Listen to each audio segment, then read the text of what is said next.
The easiest way to lose the truth is to ask for it directly. The moment people feel you reaching for the fact, they stop telling you what is real and start deciding what you are allowed to know. Say, "Just be honest with me," and you have already warned them. Say, "Did you do it?" And now, they are no longer speaking from memory. They are speaking from defense. They are protecting image, measuring danger, and reading your leverage before they answer. Most people miss the trap. They think sharper questions produce sharper truth. Usually they produce sharper strategy. In this video, I'm going to show you a colder method. Not interrogation, not lie detector theater, not emotional guesswork, dressed up as insight. A sequence of indirect moves that makes people reveal what they know, what they fear, what they regret, and what they are trying to keep hidden without forcing a clumsy confrontation too early. Machiavelli understood something most people still don't. Human beings reveal themselves most clearly when they think they are still managing appearances, not when they feel pinned to the wall. When they believe they still control the frame, vanity starts talking, fear starts leaking, and inconsistency starts carrying the truth for them. So here is the rule for everything that follows. Truth is not extracted by force. It is exposed by structure. You change pressure, timing, and incentives until concealment becomes unstable and disclosure becomes the easier form of self-protection. Let's begin.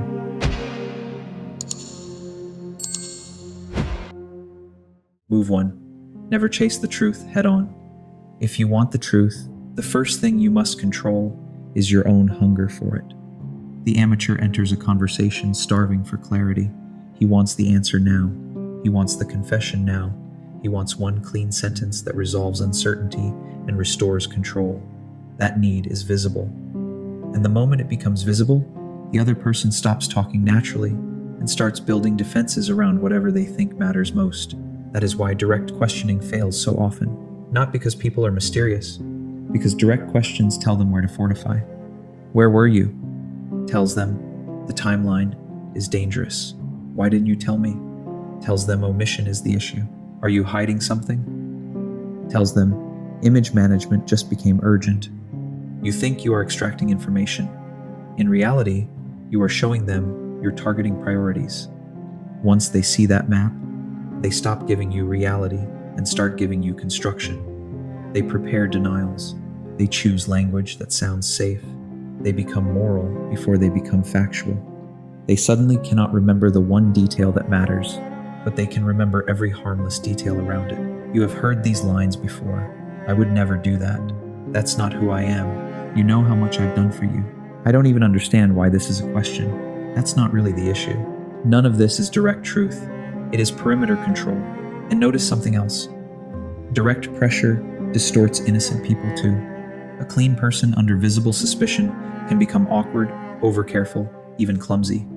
So the moment you create an interrogation frame, you lose one of your best advantages. Clean contrast. You make everyone perform. That is why the first strategic act is restraint. Do not rush to the center. Do not announce suspicion too early. Do not make the hidden thing the obvious object of pursuit.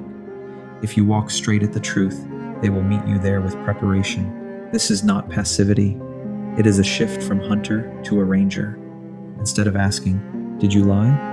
Notice whether they start volunteering innocence before you asked for it. Instead of asking, "What are you hiding?" Notice what they keep trying to define as important. Instead of demanding certainty, delay the pressure long enough to watch what forms around the silence. That delay matters because it deprives them of a stable enemy. If they do not know exactly what you know, exactly what you suspect, or exactly what you want, they cannot build one clean defense. They have to guess.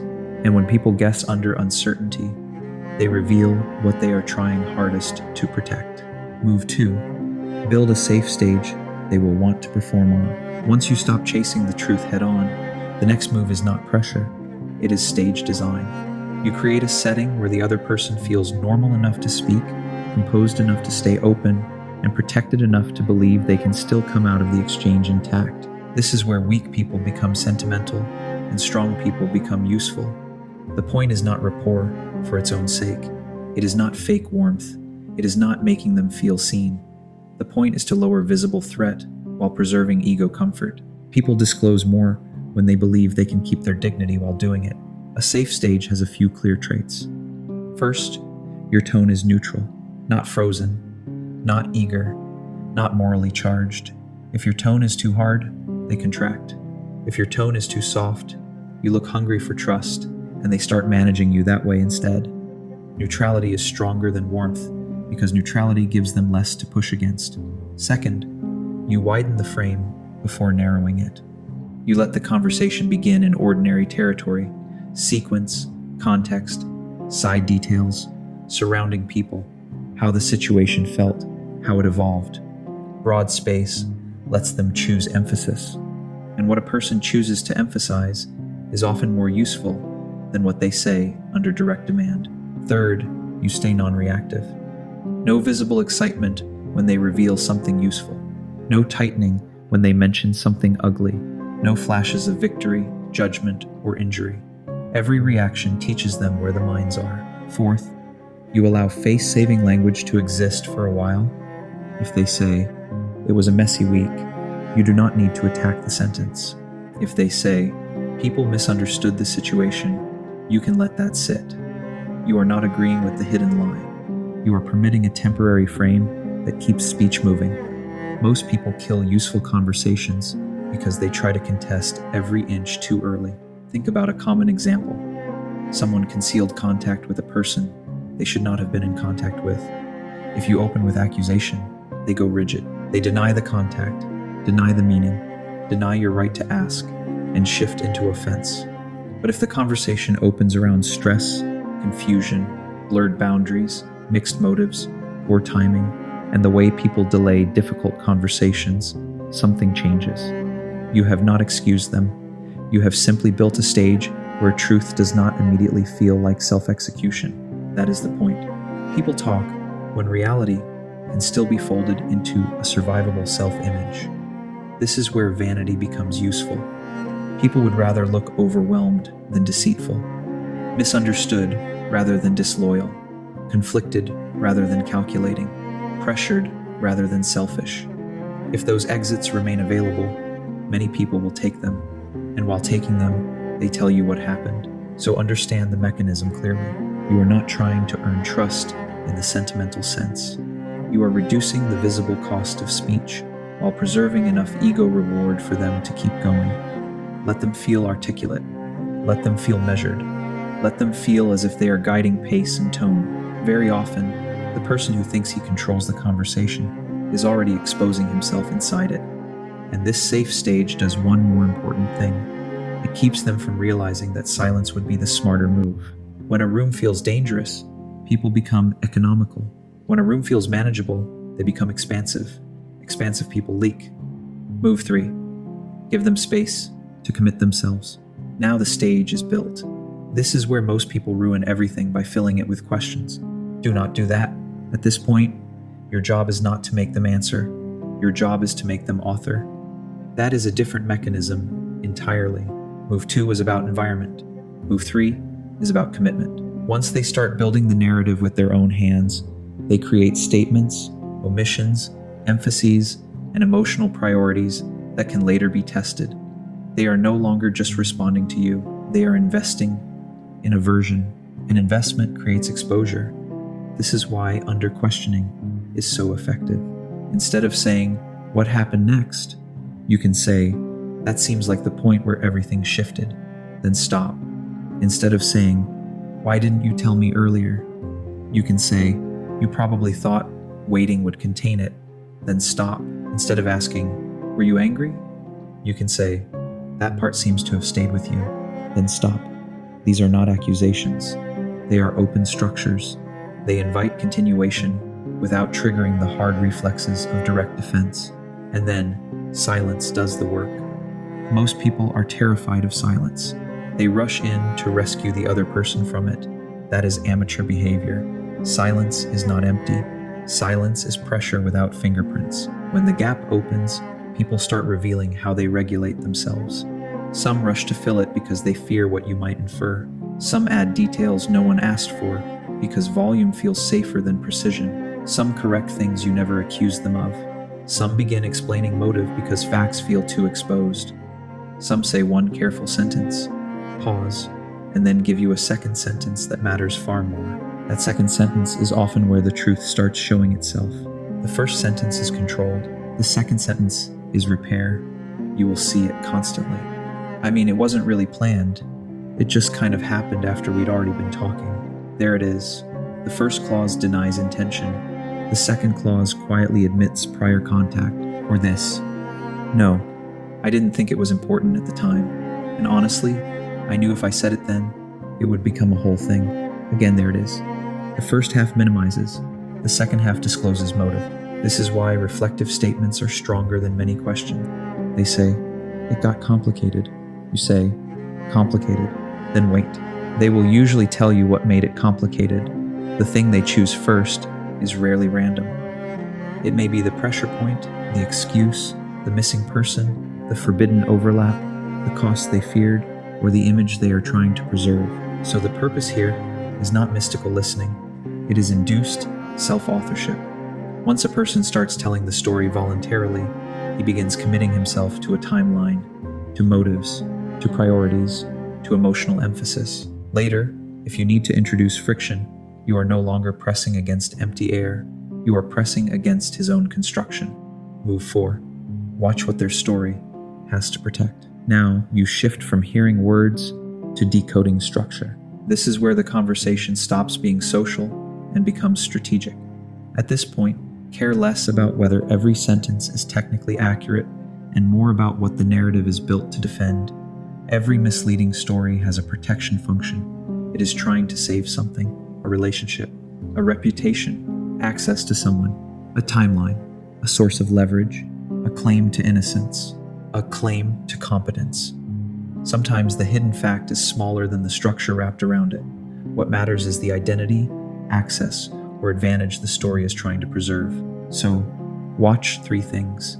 First, watch where detail and vagueness split apart. People become detailed in safe territory and foggy near the dangerous center. They can tell you the mood, the weather, the surrounding chaos, what everyone else misunderstood, how tired they were, why the week was difficult, but not the one decision that would make the situation clear. That is not always memory failure. Very often it is a protective blur. Second, watch how they try to price your judgment before the facts land. This is where moral smoke appears. I'm not someone who plays games. Loyalty matters a lot to me. I always try to do the right thing. Maybe all of that is true, but under pressure, moral language often shows up early because they are trying to protect image before fact has a chance to speak. The same thing happens when time gets bent. It all happened fast. It had been building for a long time. By then it was already too late. These lines stretch and compress responsibility. They make choices sound like weather. Third, watch where they try to discipline your attention. This is the strongest signal in the whole move. A person starts deciding what should count, what should not count, what is unfair, what is beside the point, what really matters. They hide names behind abstractions. Someone, they, that situation. They become certain where identity needs protection and vague where fact creates risk. They overreact when one issue lands too close to the nerve. All of that tells you the same thing. The story is guarding territory. Imagine an employee explaining why a project failed. He gives rich detail on budget pressure, shifting priorities, difficult personalities, confusion from leadership. But one thing stays strangely underlit. When he knew the deadline was already impossible. That omission matters because his story is not just defending decisions, it is defending competence. Or imagine someone explaining a private betrayal. The story may include emotion, loneliness, stress, feeling unseen, mixed signals, timing, all of it. But notice whether the actual moment of choice stays blurred. Why? Because the narrative is protecting self-image more than it is reporting sequence. Once you hear this level of structure, you stop chasing random facts. You start mapping incentives. What consequence are they trying to avoid? What identity cannot survive scrutiny? What alliance is being shielded? What must remain ambiguous for their position to hold? That is where the truth lives. Move 5. Introduce controlled friction, not accusation. Now, you have enough material to disturb the story, not destroy it. disturb it. Accusation forces a person into a final stand. Friction keeps them talking while making the current version harder to maintain. You do not need drama here. In fact, drama ruins it. What you want is light pressure applied with precision. A neutral contradiction works. That's interesting. Earlier, it sounded like the decision happened later. A shifted assumption works. So by that point, at least a few people already knew. An outside angle works. That's not how it was described to me. A timeline check works. Wait, this was before the call, not after. A casually placed fact works. I was under the impression you were still in contact then. None of these statements declares war. That is why they are powerful. They do not give the other person a clean, dramatic enemy. They simply introduce instability, and instability is expensive. Once the script is disturbed, watch the adjustments. They may speed up because improvisation has replaced rehearsal. They may retract a claim that sounded absolute 2 minutes earlier. They may overclarify, adding connective tissue nobody asked for. They may blame context, pressure, confusion, timing, misunderstanding, stress, or they may release a smaller truth to protect a larger lie. That last move is often the key. When concealment is pressured, people sacrifice what feels survivable. They admit the message but deny the intent. They admit the meeting but deny the plan. They admit they omitted something but deny that omission had purpose. Do not ignore these moves because they are not full confession. They tell you exactly where the story is tearing. Suppose someone says, "No, we weren't hiding anything." You do not answer. That's a lie. You say, "Maybe hiding isn't the right word," but it sounds like both of you knew it would be easier to manage if people found out later. That is friction. You have not cornered them into total guilt. You have offered a more survivable version of reality. Now watch what happens. If they say, "It wasn't about managing people, it was just sensitive," then the frame has already moved. Concealment is now implicit. The argument is no longer whether anything was withheld. It is over how to describe why. That is progress. Controlled friction works because people can live with pressure longer than they can live with instability. Once they feel the story wobbling, they become more interested in regaining control than preserving purity. And in trying to regain control, they start revealing the exact contour of the truth. Move 6. Make disclosure the cheapest exit. This is the decisive mechanism. People tell the truth when continuing to hide becomes more expensive than partial admission. Expensive in energy, expensive in consistency, expensive in future maintenance, expensive in consequence. At the beginning of a conversation, concealment feels cheap. A denial is fast, vagueness buys time, deflection protects image. But after enough self-commitment and enough friction, the price changes. Now each new false move requires more repair than the last one. That is the moment you use. You are not trying to crush them. You are repricing the situation. You make it clear sometimes directly, sometimes just through the shape of the exchange, that correction now is easier than correction later. There are several ways to do this. You narrow ambiguity. So, just so I understand, you didn't tell me then, but by that point, you already knew. Now, they either accept the cleaner version or build an even more tiring defense. You leave room for a smaller truth before a larger one. Maybe this wasn't planned from the beginning, but at some point, you knew more than you were saying. That matters because total confession feels dangerous. Partial correction feels survivable. Once someone starts correcting, the weight of the original denial weakens. You name consequences indirectly. It's usually the concealment, not the original mistake, that changes how people read the situation. That line does not threaten, it reprices. You make timing visible. If there's context that matters, now is the easiest time to put it on the table. Again, no theater, just a change in cost. And you remain calm. This is essential. If you become emotional here, truth starts feeling like surrender to an enemy.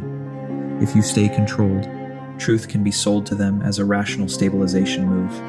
Let me give you a concrete example. Imagine a manager suspects that one of his senior people knew about a problem weeks before reporting it. If he begins with outrage, "Why did you hide this from me?" the senior person will defend reputation, authority, and judgment all at once. The lie hardens. But if the manager lets the person explain the sequence, notices the blur around 1 week, lightly checks the timeline, then says, I'm less interested in whether the first read was wrong than in whether there was a point where you knew the situation had changed and chose not to escalate it. The cost structure shifts. Now, the senior person has an exit. He can say, I wasn't hiding it, but yes, there was a point where I should have raised it sooner. That is not perfect honesty, but it is disclosure becoming cheaper than continued concealment. Once that line is crossed, fuller truth usually follows. Why he delayed, what he feared, who else knew, what he was trying to protect. You will often see this collapse happen in stages. First, minimization. It wasn't a big deal. Then, partial admission. I probably should have mentioned it sooner. Then reframing. I wasn't trying to hide it. I just didn't know how to bring it up. Then, factual correction. Yes, by then I knew more than I said. Then motive leakage. I knew it would create problems if it came out then. That sequence is not moral growth. It is economic pressure inside the conversation. This is the Machiavellian core of the whole method. You do not persuade people into honesty because honesty is noble. You arrange the situation, so self-interest begins betraying secrecy. And one warning matters here. Do not pounce on the first admission. The first truth is often a test balloon. They are checking how much relief disclosure buys. If you explode with outrage, they retreat. If you show triumph, they regret opening. Stay controlled. Let the corrected version keep expanding. The aim is not catharsis. The aim is surrender of the false frame. Move 7. Read the truth that appears before the confession. Now, the final correction. Do not become so attached to hearing the perfect verbal confession that you miss the truth already on the table. In real life, revelation often arrives before the exact words do. It arrives as repositioning, a changed tone around one topic, a sudden concern with consequence, a denial of only one detail while leaving the rest untouched, an offer of unrelated honesty to purchase credibility, a need to know what you know, a quiet attempt to renegotiate definitions. What exactly have you heard? That is not innocent curiosity. That is exposure management. This is where strategic maturity separates itself from emotional need. If you keep waiting for the cinematic confession, you leave power in their hands. You make action dependent on their final permission. That is the mistake, because by the time someone is narrowing denials, testing your reaction, and trying to redefine terms, you no longer need their blessing to update your strategy. If someone fiercely denies betrayal, but immediately starts explaining why they felt trapped, that is enough to change how you deal with them. If someone rejects the word lie, but admits they left out critical information, that is enough to change terms, access, and trust. If someone stops arguing innocence and starts asking whether this is really that serious, that is enough to prepare consequence. At that point, the conversation has moved from fact to damage control. That is, revelation in a usable form. Imagine a personal situation.